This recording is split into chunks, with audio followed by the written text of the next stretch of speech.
Good morning. Happy Monday. I know it is early. It's 7:30. I'm actually going to be a little late for work. I have to stop off at a school on the way to work to get my youngest registered for preschool.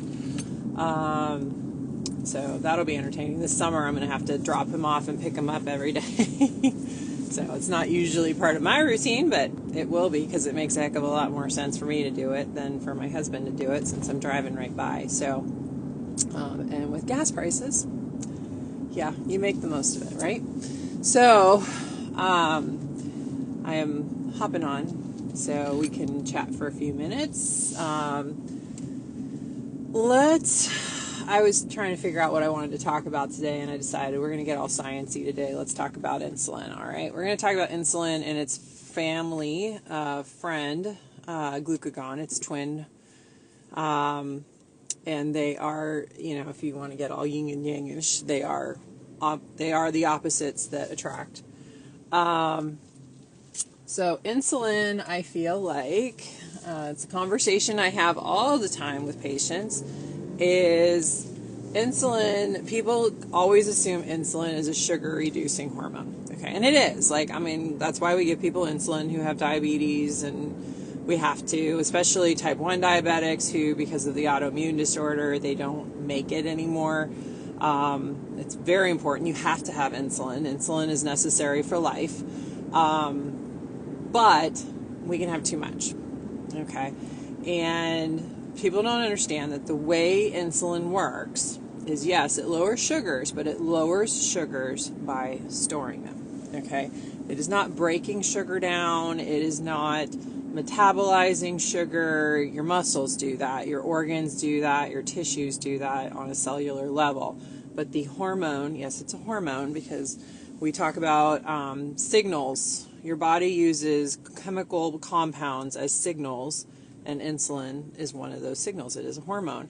And the reason why is that when you consume food, and for sake of argument, we'll say something with carbohydrates, although truly you can get an insulin pump with proteins, with fats, all of it, because all of those foods can get broken down into sugar, and your body needs to be prepared to store those sugars. Your body is very efficient at storing sugar. Everybody's body is. That is a survival mechanism, if you will.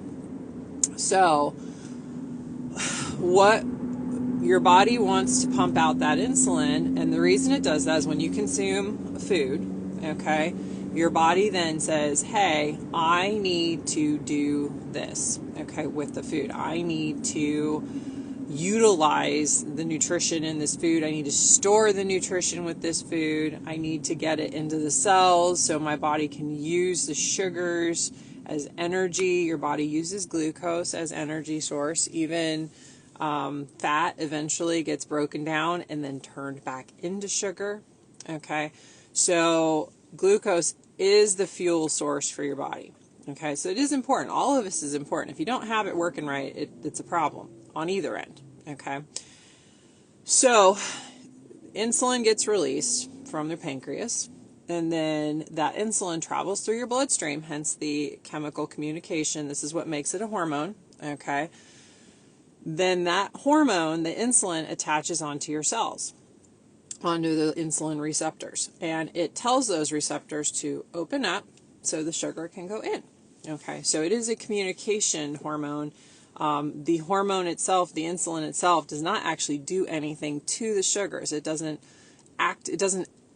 directly lower sugar. It doesn't directly metabolize sugar. It is a communication hormone. Now, when you eat too frequently, when you eat too much, when you graze, okay, your body will then pump out more insulin every single time you eat. The more insulin you pump out, the harder your pancreas works. The harder your pancreas works, the more tired it gets. Okay, so, and then what ends up happening is the more insulin floating around in your system, the less sensitive to insulin your cells get. Your cells go, oh my gosh, I am seeing insulin left and right. I don't need this much sugar. I don't need it. I don't need it. I don't need to use it. I don't have any place to put it. So then it says I'm going to get less sensitive to insulin. Okay.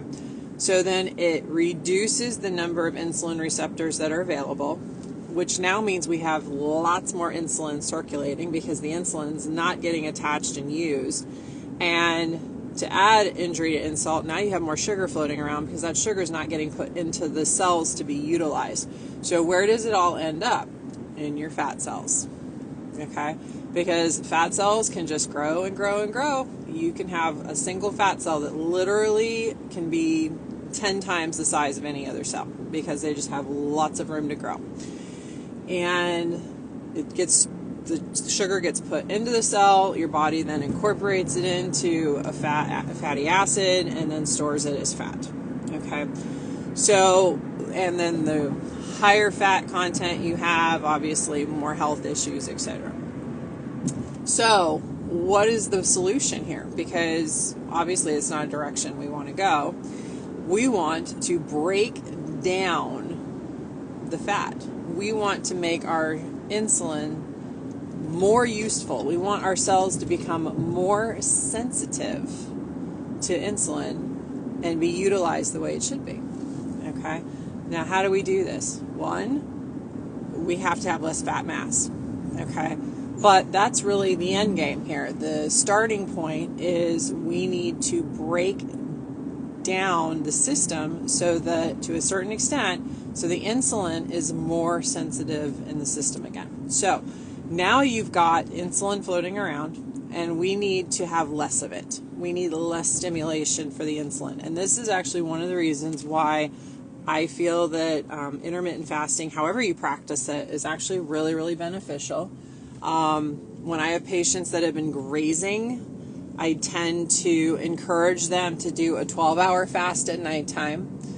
So nothing after dinner, and then try not to snack between meals because, frankly, that will, every time you put food in your mouth, we're triggering. Trigger. So what we need to do is reduce that trigger. So if you eat 3 times a day, okay, to start, and you create space in between, you're allowing your insulin levels to drop in between, and then they are spiking with your meals. And then what you do is between meals, only consume non-caloric, unsweetened beverages. Now, it's a little,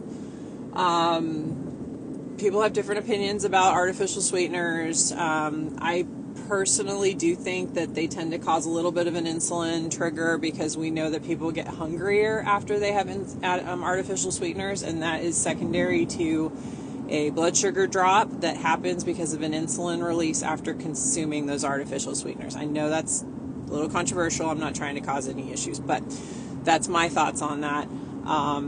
And so I tend to tell people between meals and after dinner, when you're entering those fasted states, to put, sorry, I'm making sure I don't miss my turn, to make sure that you put space in between. And that allows that insulin level to adequately drop. Okay, now, when the insulin levels drop, all right, and then your sugars start to drop, and then your body goes, well, hey, I need some sugar. I need some energy. How are we going to do this? Okay, well, not a big deal. Calm down. We have another hormone. We have the yang to our yin here, okay? We have this beautiful thing called glucagon. Now, when your insulin levels drop, you let that glucagon go, and the glucagon then proceeds to go in and break down fat. How wonderful is that? All right, and then your body takes that fat, and then through a beautiful process called gluconeogenesis, your body then proceeds. I don't know that I like this way better. I'm going to have to keep trying different ways to get to this school. Your body proceeds to make new sugar out of the fat. That's the goal, right? Utilize the fat that you have. But the issue is your body cannot utilize and store at the same time. So you have to think about what are you going to do. Now, you need to store. If you don't store, it's a problem, okay? This is, like I said, people who don't have adequate insulin levels, they are type 1 diabetics, and it is a problem. They cannot keep weight on. They have a lot of problems with high blood sugars because their body can't use it. You have to have adequate amounts of insulin. Like, it is not an option, okay? But you can utilize the system and make your hormones do the work for you. So you just have to figure out the timing. Now, as your body adapts to the intermittent fasting cycle, people who've been grazing a lot, I usually tell them start with that 12-hour fast, because if I tell them to do more than that, then they hate me. And they feel horrible just because you're not used to it. Okay. So you do a 12 and 12. And then as your body gets more accommodated, you can push it to a 16-8. I usually tell patients, sometimes, and clients, sometimes 14-10s are better, okay, depending on your proclivity, your bent, your hormone status, your stress levels. Sometimes if people have really high stress levels, 14-10 may actually be better. That's not too shabby. This worked out pretty well. And with that in mind, they actually feel better, and they're still getting the benefits of that extended fast. So, it just, sometimes it's working your way up, and then sometimes it's realizing when you don't want to overstress your body either, because a fast is a stress. It's definitely a stress, and for some people it's too much. Now, women, I do not think should ever be fasting longer than 16 hours unless they want to do an occasional 24-hour fast. But on the whole, women really should just kind of put a pin in it after 16 hours. Our bodies do not like to go past that. It is detrimental to our hormones. We need that insulin to help with estrogen and testosterone and all of that. Men are able to go longer. Okay, lucky bastards. Okay. You lose weight faster, you gain muscle faster. Testosterone's like a magic hormone, okay? But it causes all kinds of other things that we don't want as women. So, but it does allow for some more flexibility there. Stress accommodation is better because of the testosterone. So, there are some advantages there, but, 16-8 is a great protocol for most people. And the other thing is you still got to get all that food in on the other end. If you're not eating enough during your feeding window, then that can be a problem too. So you still have to consume enough calories, enough of the right macronutrients, the right proteins, the right fats, the right carbs in that feeding window.